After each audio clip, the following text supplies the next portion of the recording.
Past tense verb பன்மையில் third பர்சனில் மேலுக்கு வந்துட்டு நம்ம வந்துட்டு கற்றுக்கலாம். அதே மாதிரி ஃபீமேலுக்கு வந்துட்டு அரபிக்கில் நம்ம என்ன பண்ணலாம், கற்றுக்கலாம்.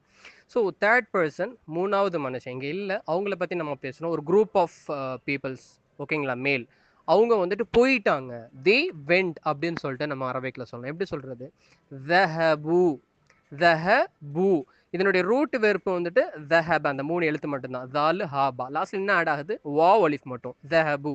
இதே இது பெண்களுடைய குரூப்பா இருக்கிறாங்க அப்படிங்கிற பட்சத்துல தமிழ்ல அவர்கள் போனார்கள்னே சொல்லிடுவோம். பட் பெண்களுக்கு வந்துட்டு அரபிக்ல வந்துட்டு வேற்றுமை ஆகும். இந்த இடத்துல என்ன வரும்னா ذهبن, ذهبن.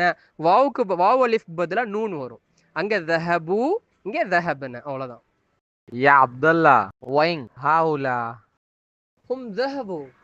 இப்போ உங்களுடைய டேர்னு. இப்போ என்கிட்ட வந்துட்டு இவங்க கேட்டாங்க, இங்கே இருந்தவங்கலாம் எங்கே போனாங்க அப்படின்னு சொல்லிட்டு ஜென்ரலாக கேட்டாங்க. பட் என்ன அர்த்தம் அப்படின்னு சொன்னால், ஒயின் ஹாவுல ரஜால், இங்கே உள்ள ஆண்கள்லாம் எங்கே போனாங்கன்னு கேட்டாங்க. இப்போ உங்களுடைய டேர்ன், நான் உங்கள்கிட்ட கேட்குறேன், ஒயின் ஹாவுல அந்நிசா, ஒயின் ஹாவுல அந்நிசா, இங்கே உள்ள பெண்கள் எங்கே அப்படின்னு சொல்லிட்டு நான் உங்கள்கிட்ட கேட்குறேன். அவங்கெல்லாம் போயிட்டாங்க அப்படின்னு சொல்லிட்டு நீங்கள் எப்படி சொல்லுவீங்க? கமெண்ட் செக்ஷனில் தெரியப்படுத்துங்க.